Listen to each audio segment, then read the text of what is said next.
Selamat pagi semuanya. Perkenalkan, nama saya Cindy Cecilia Gunawan. Saya mahasiswi dari Universitas Surabaya dengan NRP 130219194. Saya dari Fakultas Bisnis dan Ekonomika. Kali ini, di mata kuliah Komunikasi Bisnis, saya akan presentasikan suatu topik yang sedang hangat diperbincangkan, yaitu mencegah dan mengatasi COVID-19. Pertama, saya akan memulai dengan pengertian virus corona. Secara umum, virus corona adalah suatu jenis virus dari famili Coronaviridae yang bisa menginfeksi saluran sistem pernapasan, baik itu pada manusia ataupun pada hewan. Virus corona ini pertama kali teridentifikasi pada periode 1960-an. Ia diberi nama corona oleh karena struktur tubuhnya yang tampak menyerupai mahkota, seperti yang ada pada di gambar. Jadi sebenarnya virus ini sudah lama ada. Akan tetapi, virus corona ini banyak jenisnya. Jenis yang kini menjadi kekhawatiran warga dunia adalah COVID-19 atau virus corona baru yang pertama kali ditemukan di Wuhan, China. Virus corona ini memiliki beberapa gejala yang khas, akan tetapi tiap orang bisa berbeda-beda gejalanya. Yaitu antara lain yang pertama mengalami demam tinggi, yaitu 38 derajat atau lebih, sakit kepala, flu atau pilek, batuk-batuk parah, dan sesak napas. Apabila virus corona ini didiamkan dalam waktu yang lama, akan mengakibatkan komplikasi. Antara lain adalah pneumonia atau kita sebut sebagai infeksi paru-paru, infeksi sekunder pada organ lain, gagal ginjal, MERS, SARS, ARDS, ataupun bahkan kematian. Akan tetapi pada gejala-gejala yang ada di sini dapat berbeda untuk setiap pasien. Itu semua bergantung pada sistem imun masing-masing orang. Nah, oleh karena itu, ada sebagian korban-korban yang meninggal adalah korban-korban yang telah memiliki komplikasi sebelumnya.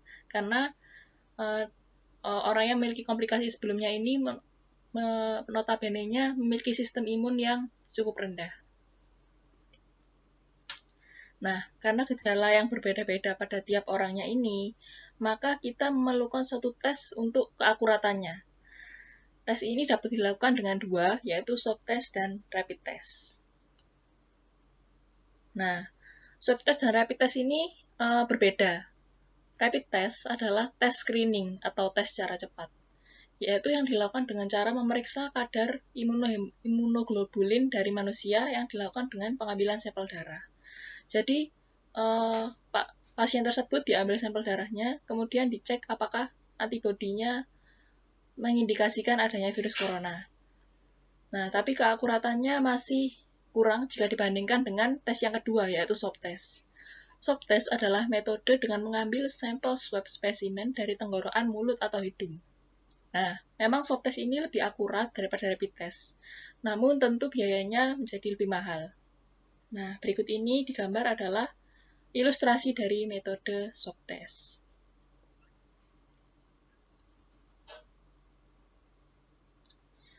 Selanjutnya saya akan menjelaskan bagaimana penularan virus corona. Jadi virus corona ini menular melalui percikan ludah atau droplet yang keluar pada saat penderita batuk atau bersin.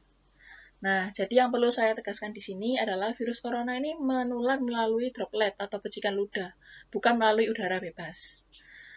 Nah, cara penularan yang kedua adalah ketika kita memegang mulut atau hidung tanpa mencuci tangan terlebih dahulu, padahal kita itu sudah menyentuh benda yang mungkin benda itu telah mengandung cipratan ludah dari penderita COVID-19. Nah, ini kita rentan tertular. Yang ketiga adalah ketika kita melakukan kontak jarak dekat dengan penderita COVID-19. Misalnya kita bersentuhan, berjabat tangan. Nah, yang dikhawatirkan di sini adalah tangan dari si penderita itu telah mengandung droplet dari si penderita. Jadi kita dapat tertular. Nah, di sini saya akan menjelaskan tentang status pasien corona. Jadi, pasien corona ini memiliki istilah khusus antara lain ada ODP, PDP, OTG, dan positif. Istilah ini memiliki arti yang berbeda-beda. Yang pertama, saya mulai dari ODP, atau orang dalam pemantauan. Jadi ODP ini adalah orang yang sempat bepergian ke daerah pusat penyebaran virus corona atau pernah berinteraksi dengan pasien positif corona. Namun kategori ini belum dapat dikategorikan sebagai sakit atau positif corona. Jadi apabila ada seseorang misal itu mahasiswa atau mahasiswi yang merantau ke Jakarta kemudian pulang ke kampung halamannya, orang itu secara otomatis dikategorikan dalam ODP atau orang dalam pemantauan. Yang selanjutnya adalah PDP atau pasien dalam pengawasan. Pasien dalam pengawasan ini adalah orang yang sudah dirawat, yaitu artinya dirawat berarti menjadi pasien, dan sudah menunjukkan gejala, tetapi masih dipastikan positif atau tidak. Jadi swab test dan rapid test ini hasilnya tidak bisa langsung, tapi masih harus menunggu. Nah, pada waktu itu, si orang tersebut akan dinyatakan sebagai PDP atau pasien dalam pengawasan. Yang ketiga adalah OTG atau orang tanpa gejala. Orang tanpa gejala ini adalah orang yang tidak menunjukkan gejala, namun memiliki risiko bahwa ia telah tertular COVID-19, atau bahkan ia bisa menularkan ke orang lain. Karena COVID-19 ini memiliki masa inkubasi yang cukup lama, yaitu 14 hari. Artinya ketika orang tersebut terinfeksi, misal pada hari ini, gejalanya tidak langsung tampak pada hari ini juga, tapi bisa juga menunggu 14 hari kemudian.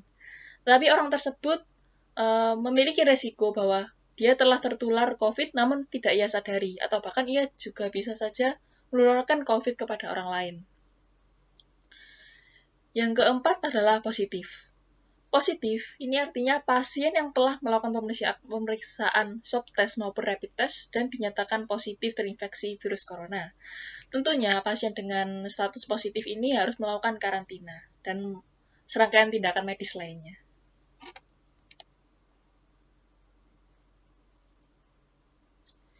Ya, seperti yang kita ketahui, virus corona telah menjadi trending di pemberitaan-pemberitaan yang ada. Di Indonesia sendiri, berdasarkan data 16 April 2020, total jumlah positif ada 5.516, dengan jumlah sembuh sebanyak 548 dan meninggal sebanyak 496. Ya, walaupun virus ini memiliki risiko kematian, namun angkanya masih cukup rendah, yaitu 8,99%. Angka ini juga masih cukup rendah jika kita bandingkan dengan orang yang terjangkit kemudian sembuh. Jadi kesimpulannya virus corona ini masih memiliki peluang untuk dapat sembuh.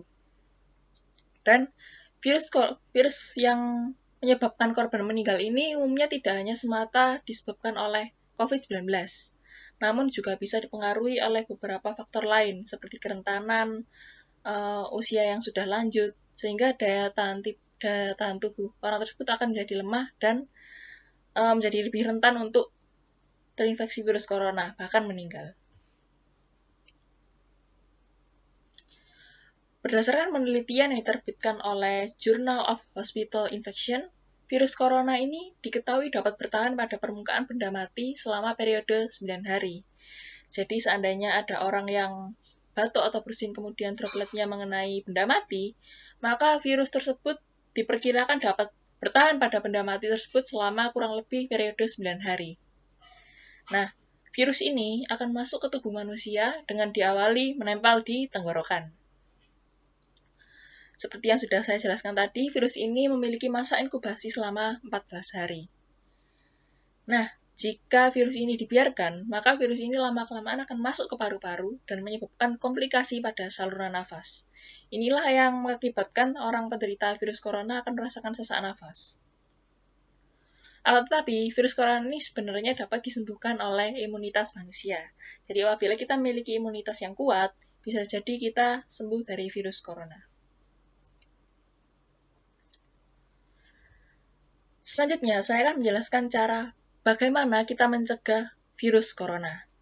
Mencegah di sini artinya bagaimana kita dapat memutus mata rantai penularan virus corona. Nah, yang dapat kita lakukan adalah pertama dengan physical distancing, yaitu menjaga jarak minimal 1 meter dari orang lain. Tujuannya adalah apabila ada orang yang bersangkutan, artinya terkena virus corona sedang batuk atau bersin, maka kemungkinan kita untuk terkena percikan ludah dari orang tersebut akan menjadi semakin kecil. Yang kedua adalah jangan dulu keluar rumah kecuali ada keperluan mendesak. Tujuannya adalah di sini untuk memutus mata rantai penularan virus corona. Artinya jika kita masih bepergian, maka kita beresiko untuk tertular atau mungkin kita yang akan menularkan virus corona itu kepada orang lain. Karena seperti yang kita tahu, ada pasien yang berstatus OTG atau orang tanpa gejala. Artinya bisa jadi kita telah terinfeksi virus corona, namun kita belum menunjukkan gejala. Tapi kita beresiko untuk menularkannya kepada orang lain. Yang ketiga adalah menggunakan masker saat beraktivitas di tempat umum atau di keramaian. Tujuannya adalah untuk mencegah percikan droplet saat batuk maupun bersin. Yang keempat adalah mencuci tangan dengan air mengalir dengan sabun atau hand sanitizer dengan alkohol minimal 60% setelah kita bepergian atau beraktivitas di luar rumah. Nah, di sini lebih dianjurkan untuk menggunakan sabun dan air mengalir karena lebih efektif dalam mematikan virus-virus yang ada pada tangan kita. Yang kelima adalah tingkatkan daya tahan tubuh dengan pola hidup sehat. Virus corona ini seperti yang kita tahu dapat disembuhkan oleh sistem imun. Oleh karena itu penting bagi kita untuk menjaga pola hidup sehat. Yang keenam adalah hindari menyentuh mata, mulut, hidung sebelum mencuci tangan. Artinya di sini, karena dikhawatirkan tangan kita telah terkontaminasi oleh virus corona. Jadi secara tidak sadar apabila kita menyentuh mulut, maka virus itu dapat masuk ke tubuh kita. Yang ketujuh adalah hindari kontak dengan penderita atau orang yang dicurigai menderita COVID-19. Selanjutnya adalah terapkan etika batuk dan bersin, misalnya dengan menutup hidung dan mulut dengan tisu. Yang terakhir adalah menjaga kebersihan benda yang sering disentuh ataupun kebersihan lingkungan. Di sini termasuk menjaga kebersihan rumah.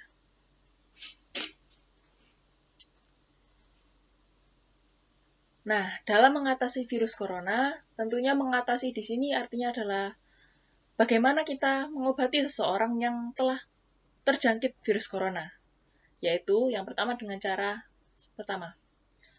Kita harus memperhatikan gejala yang dirasakan. Apakah gejala itu mengarah kepada virus corona ataupun lainnya.